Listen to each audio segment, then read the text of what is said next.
Combat sports fans, it's the return of Strong Style, Impact Media's weekly show all about MMA and pro wrestling. I'm your host, Jeremy the Impact York. Want to welcome you guys into a brand new season. I've been trying to launch this for a couple weeks, but we've had some snags, we've had some stuff. We've worked out all the amazing things. We are going to have guests as much as possible this season. I have lined up a bunch. You're going to see some guest hosts. You're going to just see some regular special guests. There's all kinds of fun stuff coming up this season. Hope you guys definitely enjoy it. But before then, this show will still be on our regular YouTube channel, Impact_Media. I'm not sure if there might be an underscore after that as well. You can find us there. Strong Style, all the places you guys know where to find us. You guys may recognize, maybe you've seen some of the photos I've done as I did rock the Eddie Guerrero shirt when I went to the Mucha Lucha ATL show. Me and my brother were able to go to that. Had a fantastic time. Is it around? Oh, here it is. I knew it was around there. Was able to pick up fantastic mask. You guys probably saw. I have no problems with you guys knowing that I'm the one under the mask. Had a great time. We were able to meet Fury, who is fantastic. We met a lot of people. Cole Carter. We met Annexion. Yabo the Clown. He's one of my favorites. Tons and tons of great people at those Mucha Lucha shows. Next one, I believe, is in January. If you're not going to these things out in Norcross, you got to go. You got to go. These are unbelievable shows. Just absolutely amazing. We had a great time. But let's talk about some other amazing shows. There's a lot of amazing shows come up. I'm actually going to start, as we typically do on Strong Style, with some MMA. So let's start by previewing the upcoming. We're not going to recap anything that has happened. There's been a lot. I feel like we get lost in the shuffle. We're just going to start with present, moving forward. So this weekend, the UFC have an event where it's going to be Yuri Prochazka against Alex Pereira. This, make sure I get it right. I know it is UFC 295.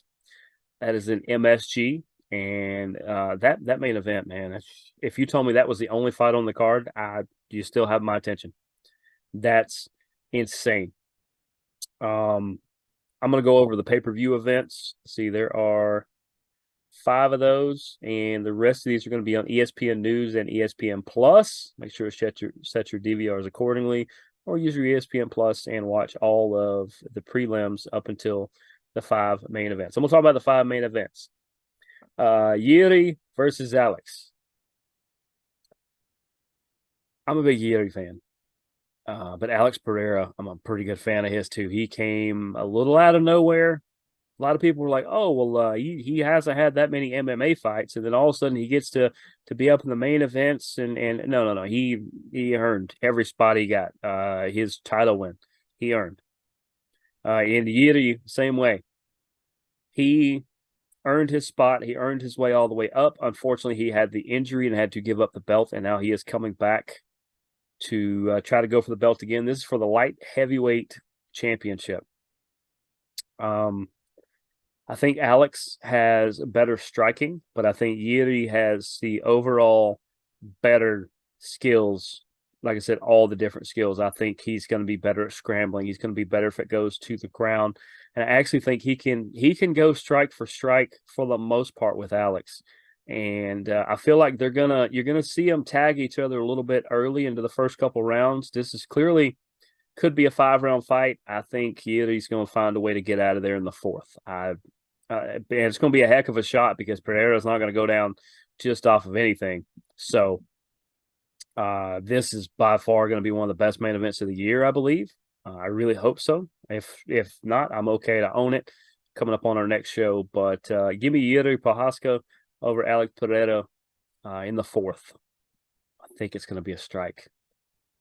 maybe a kick. I'm just spitballing here because clearly I am not the foremost expert that some of these other people are, but just based off everything I've seen, I like Yeti. In the co-main event, how about for the heavyweight title? It's the interim. Sergey Pavlovich is going to face Tom Aspinall. These are two people I really like a lot, too. Tom Aspinall is definitely the up and coming. He's the young whippersnapper, so to say, that is here to take the world by storm. At some point, he's going to have to face John Jones and or Stipe Miocic.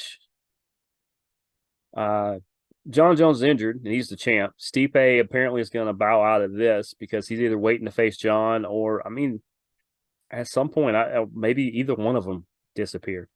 But Pavlovich is going to be bringing the heat.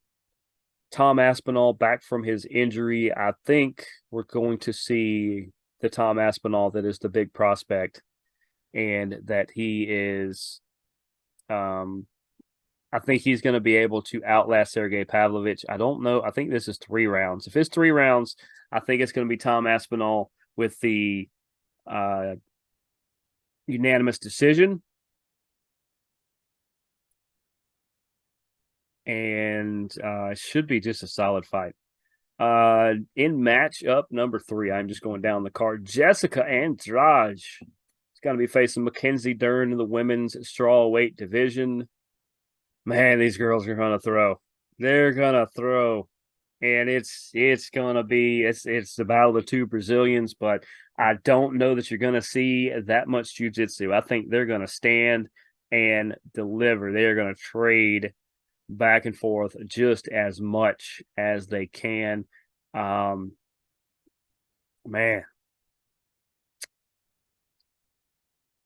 this one's tough. This one's painful to pick.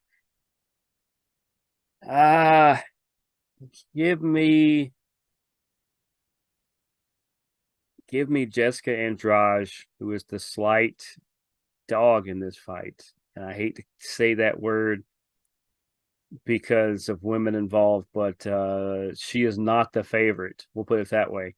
Give me the non-favorite with unanimous decision win. I feel like that's just where this is headed. It's going to be a good fight. Any of those 3 right there are just outstanding fights. By that sound, that means we are to the 4th fight of the card here. Matt Frivola against Benoit Saint Denis in the lightweight division. Frivola is the dog in this one. I'm okay saying it with men, with guys. You guys know what I mean by it. I got to go with the favorite in this one. Benoit Saint Denis, I think, is going to be able to get Matt Frivola maybe in this one slightly early, maybe mid-3rd round. It's going to go for a while. These two are really good, but I do feel that Benoit has the slight advantage in this one. Vegas agrees. I got to go with Vegas. And then lastly, the first pay-per-view fight of the night when you are tuning in on Saturday. Diego Lopez is a -105 to Pat Sabatini's -115. Hey, you got that as a coin flip. That is a pick 'em. That means if you are going to bet, we do talk a little gambling, a little betting on here. If you were to bet on this one, you can either bet on either fighter straight up if you wanted to for almost even money, or you could look at things like a finish in a certain round.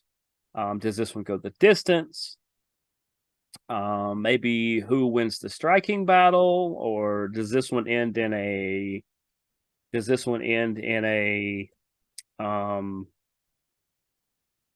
end in a unanimous decision? Fun things like that.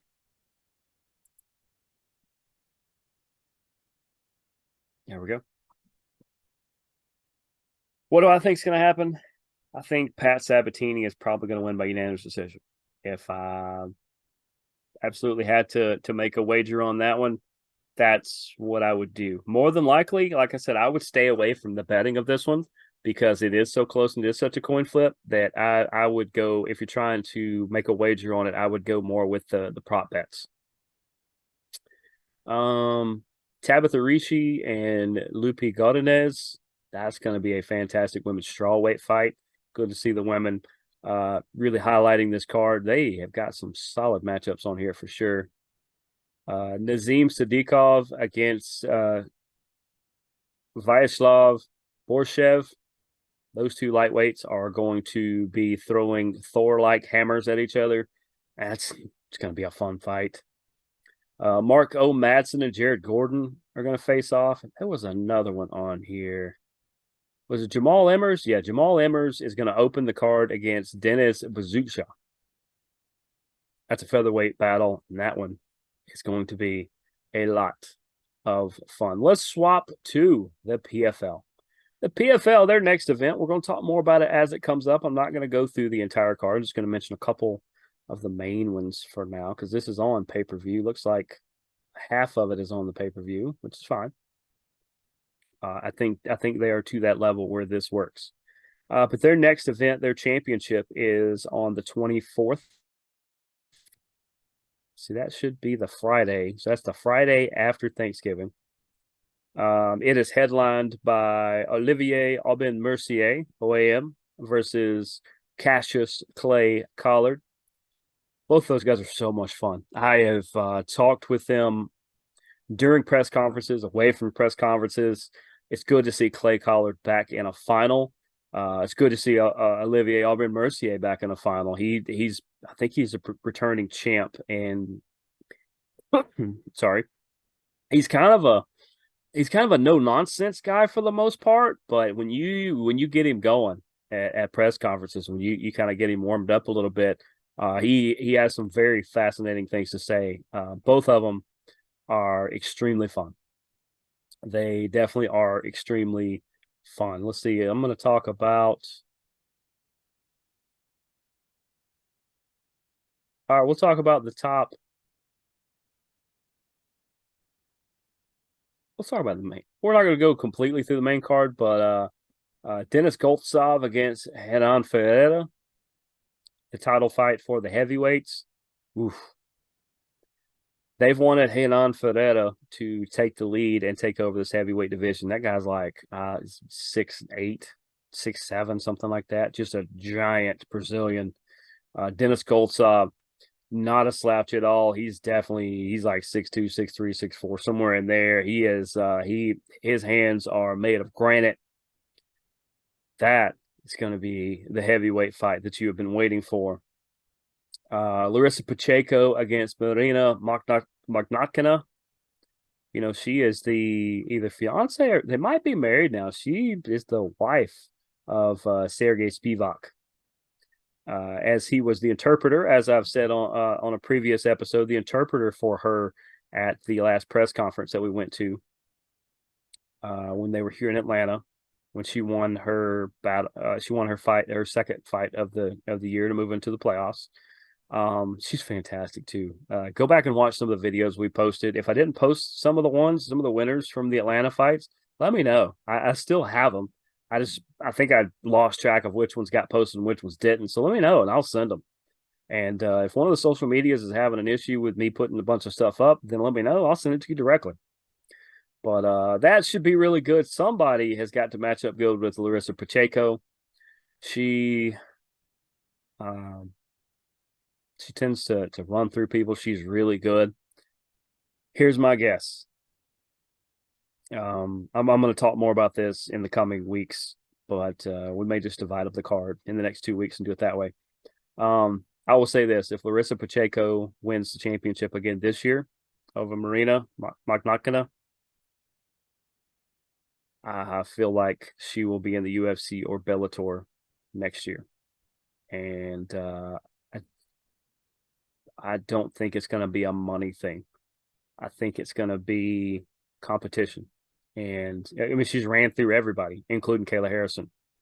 So there's not a lot left in the PFL for Larissa. And Larissa, I think she was in the UFC at one point and had a rough run and was not able to really make a solid run. And so now she finds herself in the PFL, which is there's 3 big brands right now in the world. There's more. I mean, you could count one, some of the other ones all around the world, but for the most part, for the casual fan to the expert, you've got the UFC, you've got Bellator, and you've got PFL. And at any given time, 2 and 3 can be reversed or on the same level. And there's a chance that the PFL buys Bellator. I haven't heard any more about that, but we'll see what happens. But I see Pacheco, if the PFL buys Bellator, then she just goes straight to Bellator and takes on all the featherweights there. What Dana would come up with, that would be interesting to me, because I think the package, like I said, I think it's more than money. And at least with the PFL, you know how many times you're fighting. You're fighting what? Let's see, 1, 2, 5 times in a year, 5 times in like 10 months or something like that. So you kind of know where you're at with that. With the UFC, you might fight once a year, just depending on how things go. I don't think Larissa's going to shoot down many opportunities, so she would probably fight 3 or 4 times in a year. But I definitely see Pacheco moving on if she wins. Matchup number 4, Sadabu Sai, or C, against Magomed Karamov. Sadabu is a big, powerful striker. He's got those spin kicks that are just video game quality. But Magomed Karamov can either wait you out or he can go straight at you. And that fight right there is going to be really fun. I think the next fight is going to be even more fun than that, as Josh Silveira is going to take on Impa Kasagane. And the light heavyweight, that is for the title. These once again are 2 of my favorites. They are so fun to talk to. Josh is just so appreciative. He is second generation, just so laid back. He's like even nicer Seth Rollins. That's what he looks like. He acts like a little bit. He's a little more reserved than Seth. Seth has a way bigger personality, or at least one that he shows. And Impa is the same way. Impa is very laid back, very appreciative, but when it comes time to fight, he is going to throw down. We'll talk about the other fights as it gets closer to it. But where is the other one? Sassy, can we get that sent to? There it is. Bellator. Bellator is going to have an event on 11/17. That is next weekend rather. Same time as the F1 race. And that one is going to be Yaroslav Amosov defending his title against Jason Jackson. That's going to be fun. Like I said, we're going to go more through the card next week, and we'll break these down. I'll tell you who I think is going to win. Because you also have the Bantamweight World title on the line, as Sergio Pettis is going to defend against the winner of the Grand Prix, Patchy Mix. Almost had a chance to meet Patchy Mix and just missed it. So I will stand corrected once again. If anybody knows Patchy, or if anybody can get him this message, I stand corrected, and I apologize, Patchy, that I did not give you the fair chance to win the Grand Prix. I really thought that your opponent was going to be able to out-wrestle you and outstrike you and come away with the victory pretty solidly. Not one-sidedly, but pretty solidly. And I was wrong, because you did the opposite, and you were actually able to take him out. And I just discounted you. I don't know why. You were 17-1 at the time. That's on me. That's on me, man. So would love to have you on the show. That's not some weird twisted, I'm just gonna kiss up to you so you'll be on the show. No. And even if you come into the show, or if I see you anywhere in public, I will apologize to you right there. It may not matter much to you. It does a little bit to me, but Pettis and Patchy, that's going to be a fun matchup. The guy that he beat, by the way, Rafion Stotts, is facing another guy who has really put a solid mark on Bellator in the last calendar year or so, and that is Danny Sabatello. Oof. you thought the UFC was loaded or PFL was loaded. Back to back to back weeks. UFC this week. I know they're going to have other events in the next couple weeks. Bellator the week after, PFL the week after that. Good Lord. We are going to be broke before Christmas, guys, when we get all these pay-per-views. Band together. Get a couple friends together. Go to a B-Dubs, go to a Hooters, go somewhere that's showing these things. And make sure to tip your waiters and waitresses. What, Stotts versus Sabatello? You've got AJ McKee versus Sydney Outlaw, and Patricky Pitbull versus Alexander Shabley. Ooh, for the non-MMA fan, that is take your favorite WrestleMania matches from the last 5 years and put them all on the main card, because that is exactly what that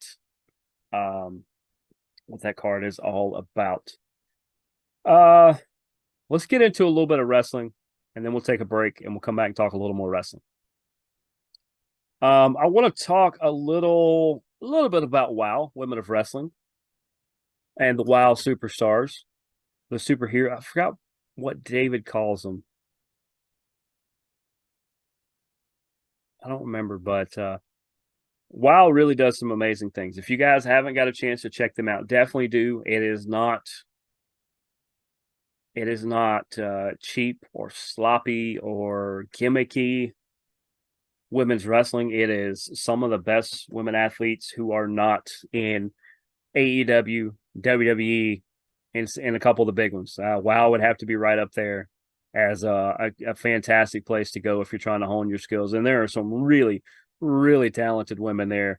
I enjoy watching each and every week. The thing I really want to talk about tonight is the current feud a little bit between Princess Aussie, who is the champion, Tormenta, who has found herself in the middle of this, Penelope Pink, and the Beast, who has returned from, I think she broke her leg or something. It was something horrific. She was the champ.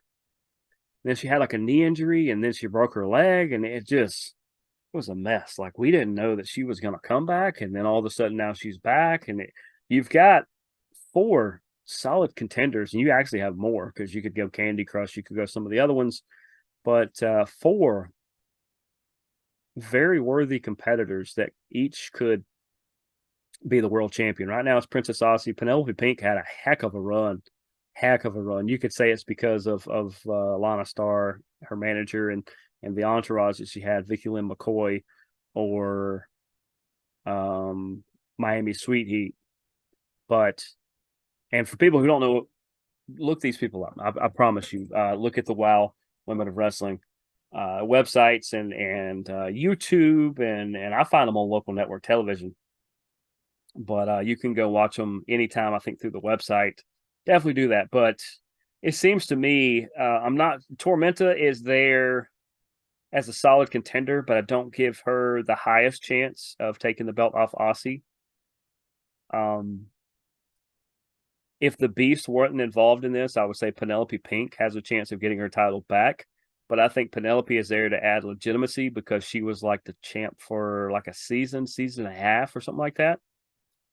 And the new season is about 3 episodes in now. I think they do like 10 weeks of wrestling or so. They're doing some tapings coming up in December. So if you're out in the LA area, I believe, go by and see one of these tapings.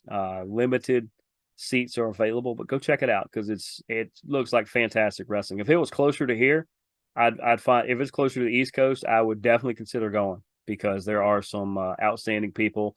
And I have actually met, I kind of sort of know one of the guys. He was on the local scene here. He is part of their production and media department there. So maybe we'll have him on at some point as well to talk about it. But I think it's just a matter of time before the Beast gets her belt back. I don't know if it'd be a 3-way or a 4-way, whatever. It's going to be a 3 or 4 woman match.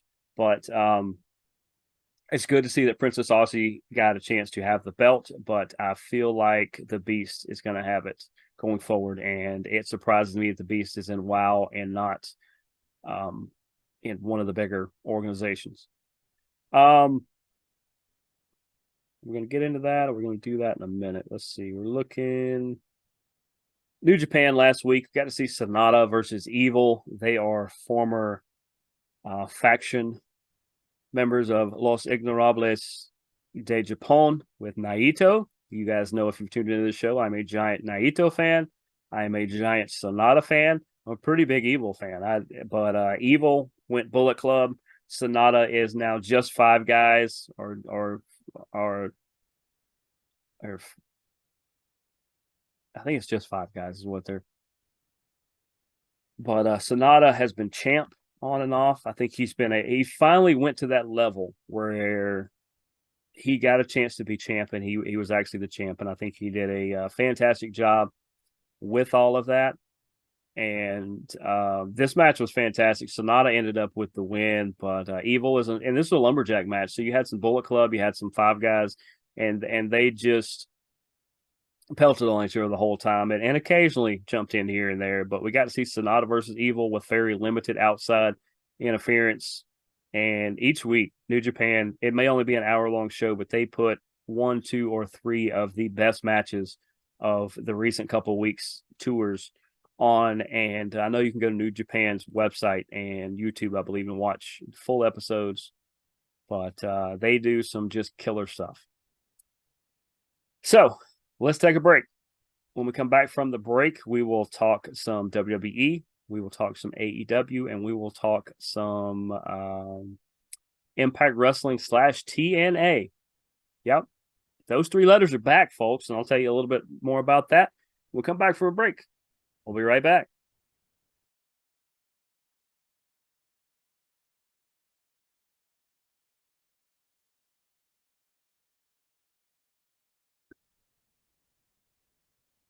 And we're back. We're back. Season 5. This is second part of the show, second half of the show. Welcome back. First part of the show, we talked some upcoming UFC, PFL, and Bellator, and we also got into some New Japan and some Wild Women of Wrestling. So now I want to turn things to a different point and talk about Turning Point, Impact Wrestling's Turning Point that happened right before Halloween out in Newcastle, up in Tyne, England. This was part of a big tour they did. First time in 8 or 9 years that Impact was able to go to England, which has always been a hotbed for talent for them. So, and they linked up with the Revolution Pro Wrestling guys to have some of them on the card as well. Had some good, solid stuff. Let's go over the card real quick. Grado, that's where Grado currently wrestles. Him and Rhino defeated Ryan Richards and Mike DiVecchio, or Vecchio? I'm going to say Vecchio. Leon Slater, their world champion, North World champion, defended his belt against Mark Haskins.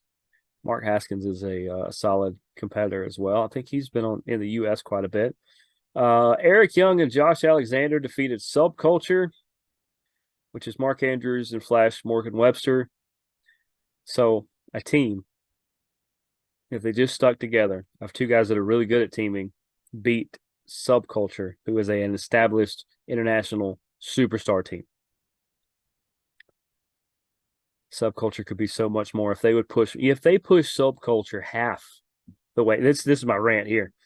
If they push Subculture half as strong as they do the Rascals, who continue to screw up off camera, not on. If they push them half as much as the Rascals, Subculture might go down as one of the best teams in Impact Wrestling. I'm just saying. Maybe that's my hot take. I'm going to try to get Subculture on here, at least some part of them, whether it's Mark Andrews or Flash Morgan Webster or Danny Luna or all of them. I'm going to have them on here. So I'm going to try to get them on here. So Subculture, if you're listening, come on the show. We want to chat. Giselle Shaw beat Alex Windsor. Rich Swann defeated Trey Miguel. There's the Rascals again. They're good. The Rascals are good. I'm not saying the Rascals aren't good. I'm just saying Subculture is a fantastic team, and they end up being cannon fodder. They come in as a house of fire and then cannon fodder. Maybe the new branding is going to help. I hope it does. Jordan Grace defeated Danny Luna, as I mentioned her name earlier. That was a fun match. Jordan Grace is a rough matchup for people because she's so strong. But Danny Luna went right at her, and I thought that was a really, really good performance from both. Joe Hendry defeated Simon Miller. The most professional wrestling gods, otherwise known as Moose, and Brian Myers defeated Frankie Kazarian and Chris Sabin.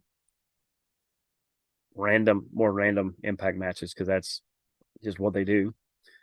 This was a good match. Trinity defeated Deonna Purrazzo by submission. This was a last chance match. So basically, Deonna Purrazzo is either going to move on soon, which is possible, or she's going to wait till Trinity is not champ to challenge for the belt. That makes sense. Gail Kim was special referee. Didn't matter.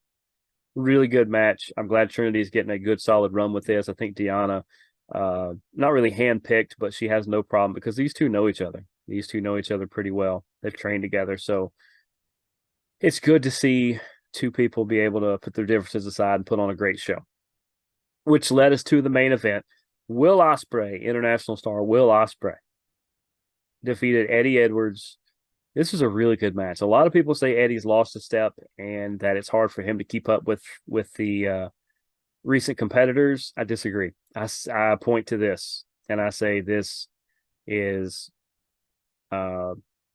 by far shows you that he can not only hang with Will Ospreay, he can have his moments as well. Of course, Ospreay won, but Eddie Edwards, man, he's still an all-world competitor. But news out of that, like I said, Impact Wrestling is slowly phasing out, and TNA Wrestling is back. TNA Wrestling is back the way it should be. I don't know why it ever got rebranded the other way, but here we are. It's back. I think TNA is it's going to go back to what it used to be, to developing young stars and pushing the younger talent. It's good to have those veterans and everything, but I think they're going to go back to their roots, and this is going to be spectacular. Speaking of another great event that was spectacular, you had night 1 and night 2 of NXT's Halloween Havoc, and it delivers. I say every week that NXT is one of the most solid wrestling shows on, because I'd say Raw and SmackDown have their ups and downs.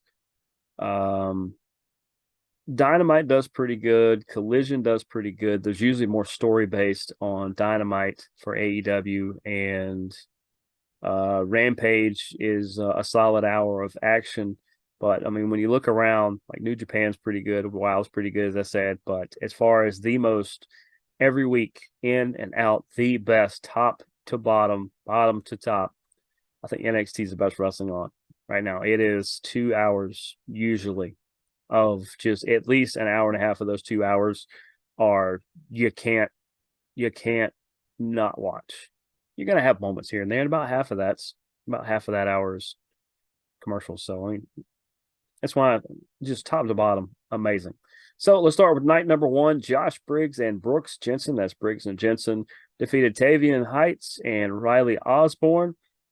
They got to figure out how to package that tag team because Tavian and Riley look like they could be a pretty sizable dent in the tag team division somewhere in the near future. But Briggs and Jensen needed a solid win, and they opened up the show with that one. It was good. Roxanne Perez defeated Kiana James in a Devil's Playground match. There was an actual playground down there. The slide came into play. That looked painful. They used the swing set as weapons, and that was interesting. That was something different. I didn't see a lot of that so much. In the end, Roxanne does win, as she probably should. Kiana James, though, she's a pretty good hand in the ring. You gotta give her a lot of credit. She really does a lot for the matches that she's a part of, and I think that could get her promoted up. Maybe early next year, spring of next year, maybe. Lexis King defeated Dante Chen.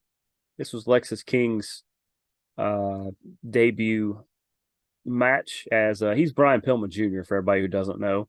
He's his stick is that he is rebelling against his father, trying to not be Pillman Jr. because his dad wasn't around much, which is true. He was raised by his mother, which is true. And the only problem is he looks and he acts like his dad. So I like Braun Breaker. Even if you don't know who his dad or his uncle are, if you watch him long enough, I bet you can figure it out. But other than that, spectacular. Just spectacular. Hand in the ring. Him and Dante Chen, they had some hiccups here and there, but in the end, King gets the win. We'll see what they do going forward. I haven't seen if he was on this week yet. Kalani Jordan defeated Ariana Grace in a breakout tournament semifinal match. That put her into the finals. I'll tell you who she faced here in a minute.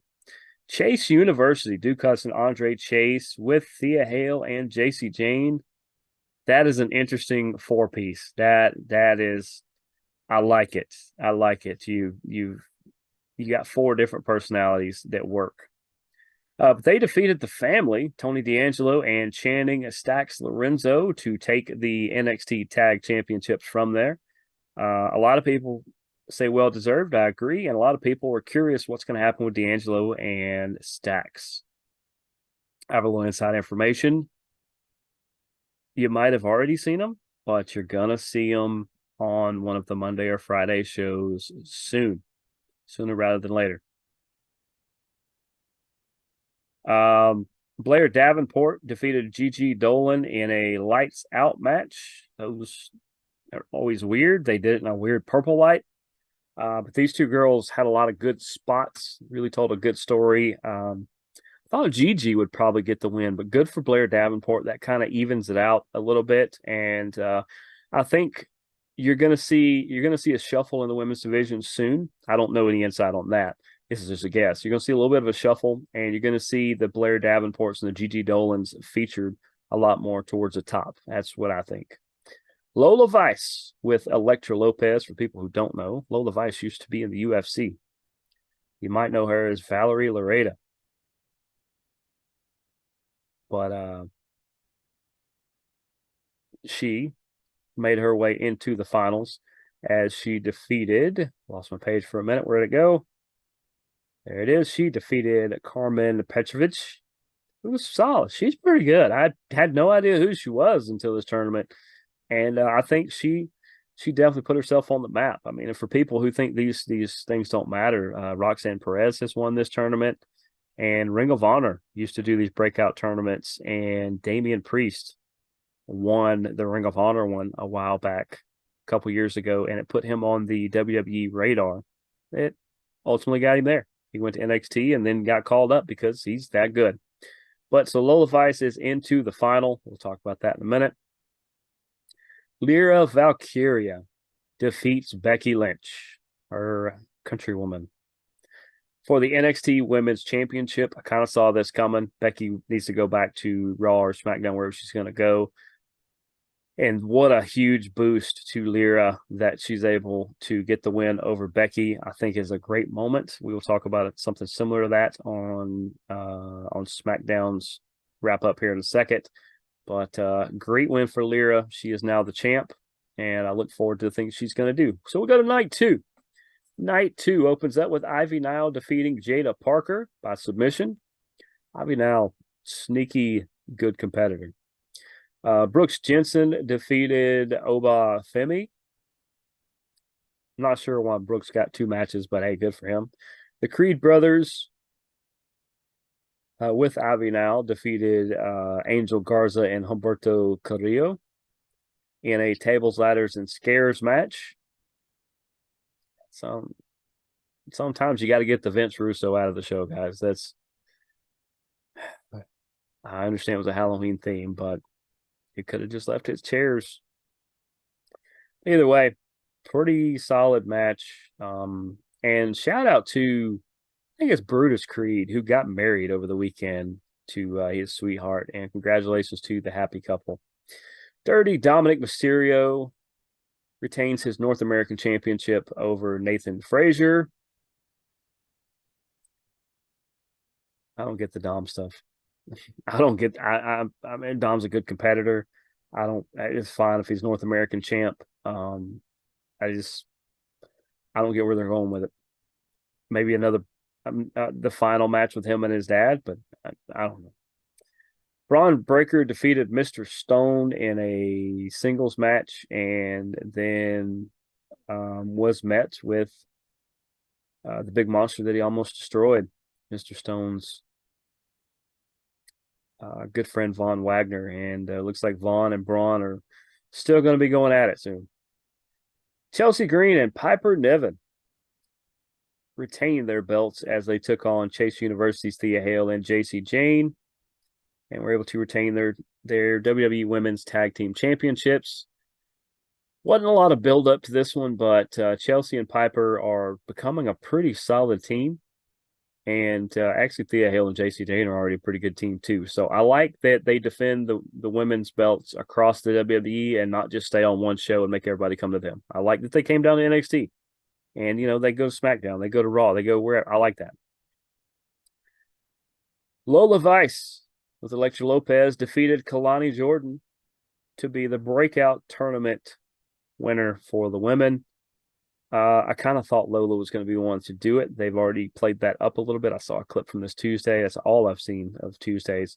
But Kalani Jordan is really solid, and her being runner-up, I think, is a really big nod as well.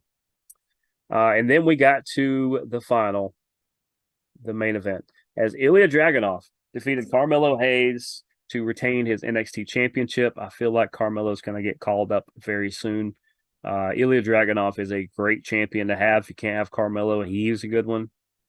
And I look forward to seeing what Carmelo is going to do. I think him and Trick are going to have a little feud first, and then you're going to see him maybe move. But let's talk some Raw. The big things on Raw that I want you to know about, the Judgment Day, right? The Judgment Day. That's Damian Priest. That's Dirty Dom Mysterio. That is Finn Balor. The outside member, JD McDonough. He's kind of an unofficial member. And, of course, Rhea Ripley. I want to talk about McDonough, JD McDonough, and where I see this going. It seems to me that JD McDonough is Finn Balor's friend, which he is. That's a real thing. And I think at some point, I don't know if it's because Finn is going to hang it up or he's going to move on. There's been that rumor for about a year that if Finn decides to hang it up, that JD McDonough steps into the Finn Balor role, or maybe he supplants him. Maybe he kicks him out, ungloriously. Or the Judgment Day is going to disperse and JD McDonough is going to take over more of a more prominent role on Raw. But I think you're gonna see something similar to that. He is a lot like Finn, that he can be sinister. He can lead when need be, and even if him and Priest kind of linked up, that's a pretty interesting thing there. But I'm a big McDonough fan, big fan of practically everybody in that. At some point, Priest is gonna try to use that briefcase, get a championship, and maybe he gets it. There's a lot worse that could happen than him as the world champ. So see what happens there. We saw the return of DIY, the tag team of Tommaso Ciampa and Johnny Gargano. Neither one of them were doing anything. They were spinning their wheels anyway, so why not put them back together? I think that was fantastic. It looks like Team Alpha there is kind of on their last stand. It seems like. I don't know what they're going to do with Otis, but I feel like Chad Gable they're going to move on from, because you can't have Chad Gable and Gable Steveson. But also there's also the weird outside thing where Gable Steveson has had some hiccups here and there between some outside things, some inside things I can't legally talk about. It's not nothing bad. It's just I can't talk about the things that I've heard. Just know he's had a couple issues, but I think he's ironing those out. But maybe Alpha Academy sticks around because they're actually doing pretty good and they're getting pretty popular. It's not just because of Otis. Like Chad's actually won them over. Maxine's doing a pretty good job. They're pretty good little team there. The moment when Candice LeRae looked like she got knocked straight out by Zia Lee. It ended up being a ref stoppage. I understand they do those sometimes to try to show a devastating strike or things like that, but the referee acted really, really funky, and he was acting. I don't think he was acting, but he was showing every bit of signs that he was very concerned for Candice LeRae. Candice LeRae still looked half out of it by the end, although she's really good. So there's a chance that she was just playing it up as well. But I think she was legit hurt. They'll play it off as some sort of angle, but I hope Candice is well. And it was a weird, weird moment. And then we got to see JD McDonough versus Seth Rollins. I think we're going to see that half a dozen more times in the next year or so, maybe at pay-per-views. McDonough, even though he's a smaller guy, man, he can more than hang with the Seth Rollins and the people like that. And I think there's going to be some really, really fun shakeups between now and the end of the year. And then by Royal Rumble, you're going to see a little bit more. And I think it's going to be great. Let's move on to SmackDown, where the biggest things are the Bloodline, which is Roman Reigns, Solo Sikoa, was it Jimmy Uso, and Paul Heyman. Pretty much what's left of them. And it seems that they're feuding with Roman is feuding with LA Knight, Solo Sikoa with Cena. Usos are just doing random things as they usually do, one on Raw, one on SmackDown. Interesting to me. Is LA Knight going to be the one to beat Roman Reigns? Somebody has to at some point. Cena doing it makes absolutely no sense. It's good to see Cena back. Seems like he's going to be around for a little while this time. Him versus Solo. We'll talk about Crown Jewel next week, but that's definitely going to help Solo because Solo is really raw, but he's really in a developing stage, and it's in a good spot. And working with Cena, it's only going to make him better.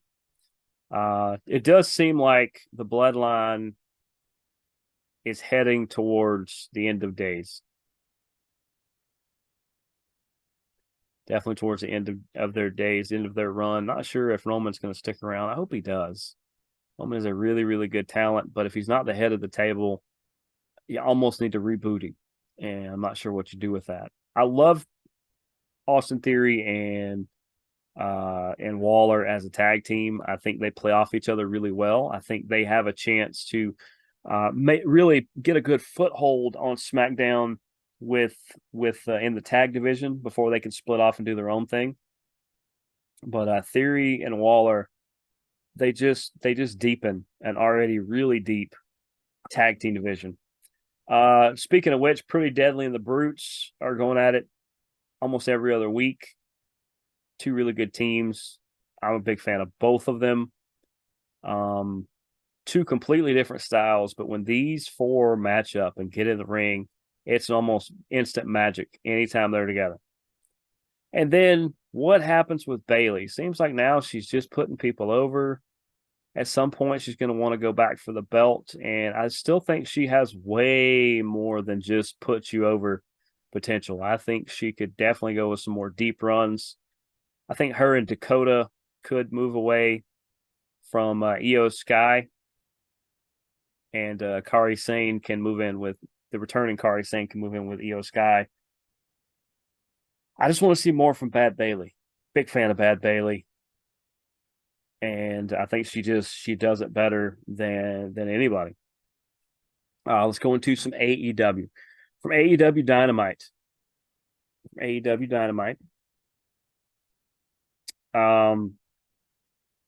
Moxley and Orange Cassidy.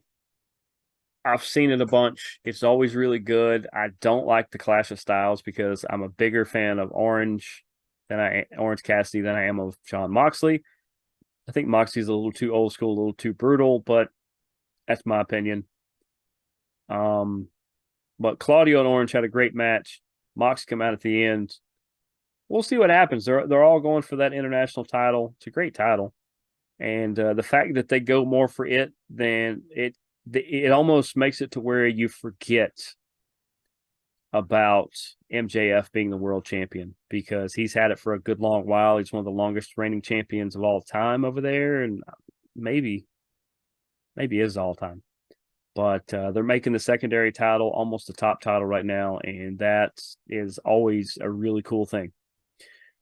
Swerve Strickland and Hangman Page, man, they're getting into family stuff, and that's lines I don't like. I don't like when you go to other people's houses. I know it is done in a safe way. There was really nobody there, and things like that. I understand that. If you're just inviting some bad things when you do that. So, other than that, seeing Sky Blue and Julia Hart in a potential feud should be really exciting to everybody, the way it is to me, because Julia has come so far. She's only like 22. Sky is somewhere close to that. She is really, really good as well. These are two ladies that are the future of AEW. AEW is realizing it. They are pushing the crap out of both of them. And I look forward to this. I hope we get the dark Sky out of it, and I hope we get an even darker Julia, because that transformation of her hanging out with Brody and Murphy and Malachi has really done wonders for her. Her evolution is really up there. And like I said, Sky hanging out with Willow and others, she has just put a whole new level as well. And then we get the MJF feud with BC Gold. Big fan of BC Gold. I like Jay White. I like Switchblade Jay White. Juice Robinson just looks like the fun guy to always have around. Plus, he can really throw down when he needs to. And the Guns. The Guns needed to get away from Billy, their dad. They needed to go somewhere. They were kind of floundering. They were in a couple groups here and there that didn't do much. Add them to Bullet Club Gold. Yeah, that's a gold idea. It's a really gold idea. Just to see them and their evolution. BC Gold, man, they are a 4-pack of big contenders anytime you get in the ring. And Switchblade versus MJF, that's going to be fun. MJF is clearly going to win that showdown, but it's going to really legitimize his title reign even more, because Switchblade Jay White, is an international star, and MJF having to go against 4 other people. He has had his help from the Acclaimed. That weird side thing between Max Caster and MJF is pretty entertaining. I'll give it that. But I look forward to more MJF versus BC Gold stuff, because it has been gold. On Rampage last week, the coolest thing that they did, they had some really solid matches, but the Dia de la Muertos match, luchador match, to celebrate the All Souls Day and All Saints Day and the Halloween, all wrapped into one, the 3-day holidays there. Commander took on Penta El Zero Miedo and El Hijo del Vikingo. Action everywhere. Penta ended up with the win, but my goodness, El Hijo can do all the flips and these crazy maneuvers out of nowhere. Commander runs the ropes like he's on the ground. It's just, man, just crazy. And as far as Collision goes, seeing Swerve Scott versus his buddy AR Fox, they are longtime friends. They are both former military guys. They had a little bit of a falling out, and you get to see that in a lot of their matches. But anytime AR Fox and Swerve Scott are in the ring, whether they're on the same side or not, it is a must watch. I think it's going to do it. I think I have expanded everything I can do for the debut of season 5 and the video debut of Strong Style. Like I said, we're going to have a lot more guests. I promise you, the studio behind me is going to look a lot different, hopefully very soon. We're working on some stuff Basically waiting on some of the stuff to come in. It's probably on one of those ships down in the Panama Canal. Who knows? Good luck to all the people down there and everything. But this has been the season debut of season 5 of Strong Style. I am your host, Jeremy, the Impact York. We will see you guys next week. Deuces, gooses. Go watch wrestling. Go watch fighting.